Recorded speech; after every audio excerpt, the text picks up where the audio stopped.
Hello and welcome to Storytime. My name's Josh. Thank you so much for being here.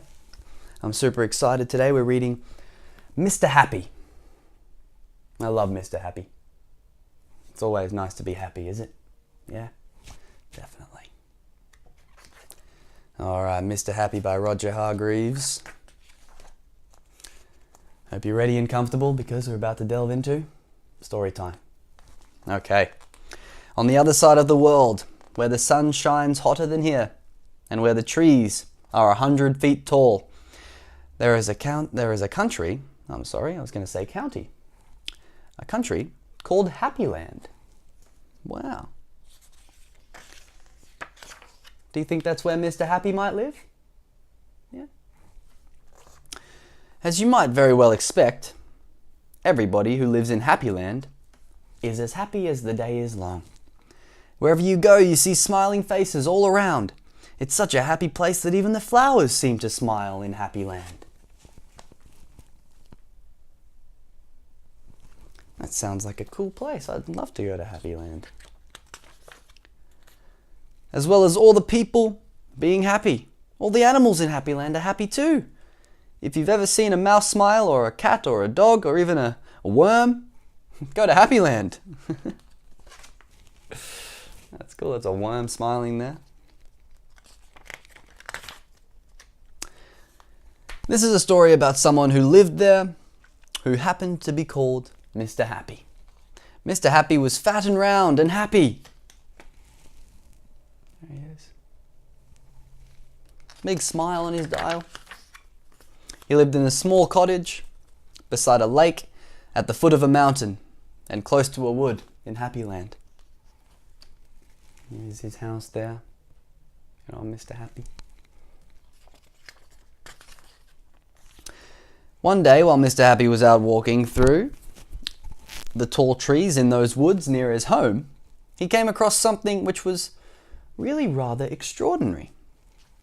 You can see Mr. Happy creeping through the trees there on his little adventure. Let's find out what he's come across that's extraordinary. There, in the trunk of one of those very tall trees, was a door. Not a very large door, but nevertheless a door. Certainly a door. A small, narrow, yellow door. Definitely a door. I wonder who lives here, thought Mr. Happy to himself, and he turned the handle of that small, narrow, yellow door. The door wasn't locked, and it swung open quite easily. Look at him there, he's a tiny little door compared to Mr. Happy. Just inside the small, narrow, yellow door was a small, narrow, winding staircase leading downwards. Mr. Happy squeezed his rather large body through the rather thin doorway and began to walk down the stairs. The stairs went round and around and down and down and round and down and down and round. Well, must be a long spiraling staircase. Eventually, after a long time, Mr. Happy reached the bottom of the staircase. He looked around and saw, there in front of him, another small, narrow door. But this one was red.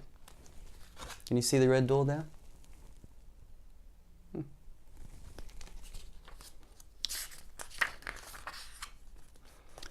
Mr. Happy knocked at the door. "Who's there?" said a voice. A sad, squeaky sort of voice. "Who's there?"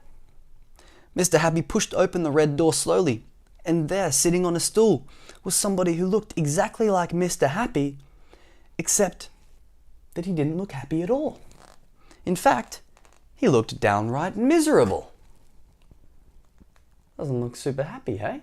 It looks like Mr. Happy, but there's a little bit of a frown. Do you think we should help turn that frown upside down with Mr. Happy? Yeah, let's see what happens. "Hello," said Mr. Happy. "I'm Mr. Happy." "Oh, are you indeed?" sniffed the person who looked like Mr. Happy but wasn't. "Well, my name is Mr. Miserable, and I'm the most miserable person in the world." "Why are you so miserable?" asked Mr. Happy. "Because I am," replied Mr. Miserable. How would you like to be happy like me? Asked Mr. Happy. I'd give anything to be happy, said Mr. Miserable, but I'm so miserable I don't think I could ever be happy, he added miserably. Mr. Happy made up his mind quickly. Follow me, he said. Where to? Asked Mr. Miserable. Don't argue, said Mr. Happy, and he went out through the small, narrow, red door.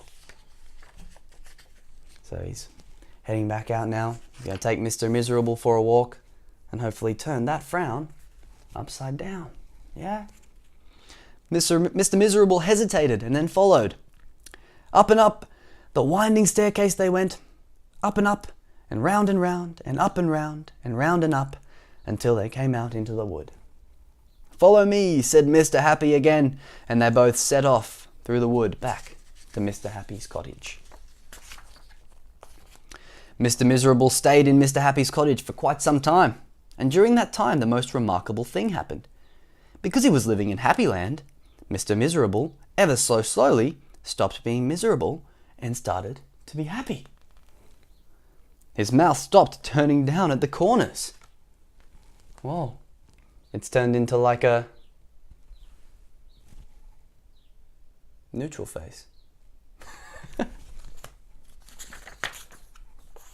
And ever so slowly it started turning up at the corners. Look at that, turning up at the corners. Something like that. And eventually Mr. Miserable did something that he'd never done in his whole life. He smiled. And then he chuckled, which turned into a giggle, which became a laugh. A big, booming, hearty, huge, giant, large, enormous laugh. And Mr. Happy was so surprised that he started to laugh as well. And both of them laughed and laughed, and they laughed until their sides hurt and their eyes watered. Look at that, a big smile on the dial there. Oh, this is a great book. Mr. Miserable and Mr. Happy laughed and laughed and laughed and laughed. They went outside and still they laughed. And because they were laughing so much, everybody who saw them started laughing as well. Even the birds in the trees started to laugh at the thought of somebody called Mr. Miserable who just couldn't stop laughing. That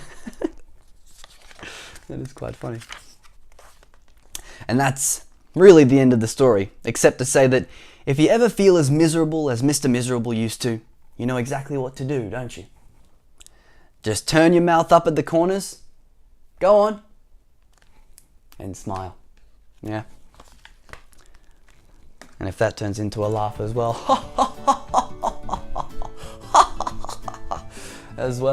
then that's awesome. Alright. Thanks so much for reading the story today. Hope you liked it. Be back again soon with another story. Alright. Bye for now, but not forever. And remember, if you enjoy these, please subscribe.